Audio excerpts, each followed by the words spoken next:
अस्सलाम वालेकुम, मैं हूं फैसल तारिड़। पार्लियामेंट के बाहर जी मौजूद है, अंदर तमाशा लगा हुआ है। खान के कितने सेनेटर लोटे बन चुके हैं।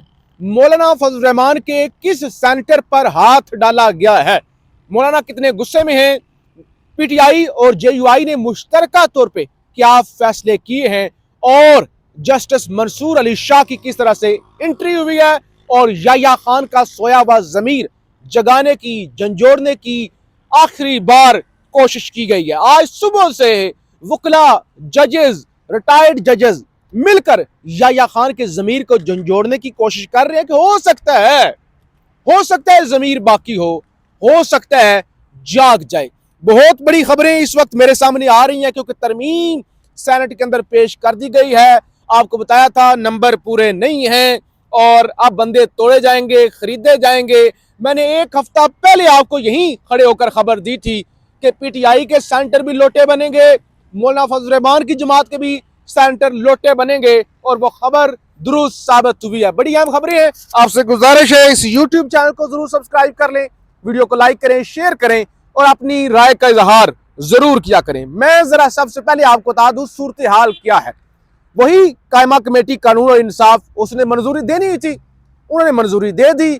अब जब बंदे पूरे नहीं थे, मैंने आपको इससे पहले जो वीलॉग किया था मैंने आपको बताया था बंदे नहीं पूरे, इसलिए जो इजलास है उसमें वक्फा किया गया है। अब बंदे तोड़े गए, बंदे पूरे किए गए और दोबारा शुरू हुआ इजलास, और तरमीम इजलास के अंदर फारूक एच नाइक की जानब से पेश कर दी गई। अब जरा सुन लें।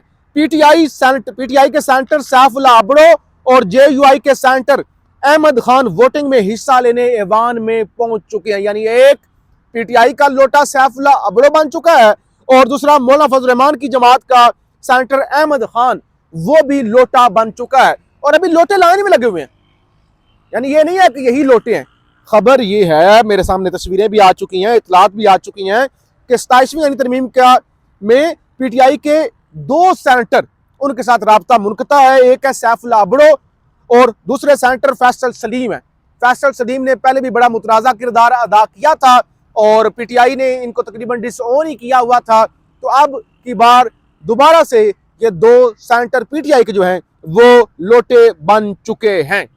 खत लिखा गया है जनाब जस्टिस मंसूर अली शाह की जानब से याह्या खान को, और वही कहा गया है कि पाकिस्तान भर की तमाम आईनी अदालतें, उनके जजों को इकट्ठा किया जाए, एक इजलास बुलाया जाए, और उनकी जानब से कहा गया है सुप्रीम कोर्ट का फुल कोर्ट इजलास बुलाया जाए।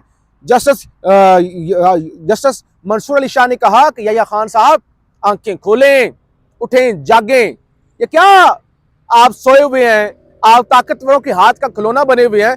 उनका तरमीम अदलिया के हवाले से हो रही है ना, अदलिया से तो मुशावरत नहीं की गई, क्योंकि हमारे हवाले से तरमीम है ना। ठीक है, उन्होंने कहा मेरा रास्ता रोक लिया गया, मुझे चीफ जस्टिस नहीं बनने दिया गया, अभी तो 26वीं तरमीम का फैसला भी नहीं हुआ, ऊपर से 27वीं तरमीम लेके आ गए हैं। तो लिहाजा कम से कम हमारे साथ मुशावरत तो करें।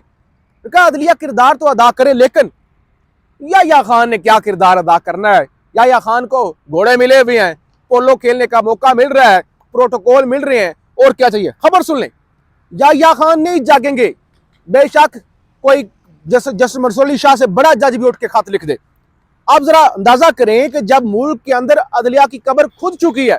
याह्या खान के हवाले से खबर सुने। चीफ जस्टिस याह्या अफरीदी तुर्किया और बरतानिया का 6 रोजा दौरा करेंगे। भाई बताया गया सैरें करो, प्रोटोकॉल एंजॉय करो, आपको क्या जरूरत है पंगे लेने की, यानी मजे लो ना। 6 रोजा दौरा करेंगे।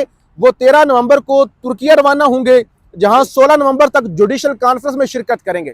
कौन लोग हैं जो ऐसे लोगों को बुला लेते हैं जो अपने मुल्क के अंदर इंसाफ नहीं कर सकते। कहते हैं उसके बाद 16 नवंबर तक कॉन्फ्रेंस में शिरकत करेंगे, और उसके बाद चीफ जस्टिस याह्या अफरीदी 16 नवंबर से 18 नवंबर तक बरतानिया का निजी दौरा करेंगे। ये तो खबर हो। दूसरे नंबर पे इजलास हुआ है जेयूआई का और पीटीआई का, जिसके अंदर यह फैसला किया गया है कि मुश्तरका मौक़िफ़ अपनाया जाएगा। यानी जेयूआई भी वोट नहीं करेगी इस तरमीम को, और पीटीआई भी वोट नहीं करेगी। और कहा गया, मौलाना की जानब से कहा गया, देखें ना आप पीछे जरा दिखाएं, पीछे हलचलें हैं जी, ये हूटर पे हूटर। हो सकता है ये चीफ जस्टिस याह्या खान साहब ही जा रहे हूँ जी। तो ये मुसलसल सारा गाड़ियां आगे भी दिखाएं, आज लाइनें लगी हुई हैं। पहले भी हम यहाँ पे वीलॉग करते हैं ना तो इतना रश नहीं होता। आज अदालतें बंद करके जज साहब मेरे ख्याल से जा रहे हैं, पीछे गाड़ियां देखें, ये असेंबली के अंदर जो है वो लाइटें ऑन हो चुकी हैं, रश लगा हुआ है। तो बहरहाल मौलाना फजल रहमान की जानिब से और पीटीआई की जानिब से मुश्तरका फैसला किया गया है। मौलाना कहते हैं कि देखें, जो चीजें 26वीं तरमीम में हमने निकलवाई थी, जिन पर हमने इत्तेफाक नहीं किया था, तो वो अब क्यों ऐड की जा रही हैं। तो दोनों ने अगरचे जो है वो कर दिया कि हम नहीं वोट देंगे, लेकिन फिर क्या हो सकता है, वोट दें या ना दें, दोनों जमातों के बंदे यानी मौलाना के बंदे ना बिकें, पीटीआई के बंदे ना बिकें, तो फिर तरमीम तो नहीं हो सकती थी। तो अमली तौर पे पीटीआई भी अपने बंदे नहीं संभाल सकी और जेयूआई भी अपने बंदे नहीं संभाल सकी, और एस्टैब्लिशमेंट ने जाहिर है जिसे कहते हैं ब्रूट मेजोरिटी के साथ तरमीम ये होने जा रही है।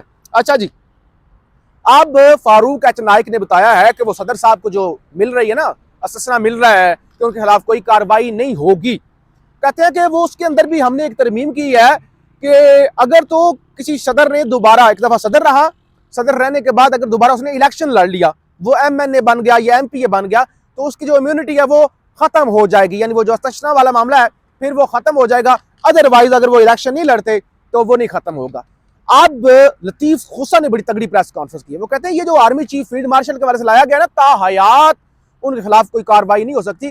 कहते हैं असल वजह यह है कि परवेज मुशर्रफ ने आइन तोड़ा था और उसके बाद परवेज मुशर्रफ को सजाए मौत हो गई थी। तो अब वाले ये चाहते हैं कि हमारा हाल परवेज मुशर्रफ वाला ना हो, हम जो भी करें हमारे खिलाफ कोई भी कार्रवाई जो है वो ना हो। बहरहाल बड़ी लंबी चौड़ी तरमीम पेश की गई है जिसमें बताया गया है कि वफाकी आईनी अदालत में तमाम सूबों के बराबर नुमाइंदगी होगी, जबकि इस्लामाबाद हाई कोर्ट से भी एक नुमाइंदा शामिल होगा।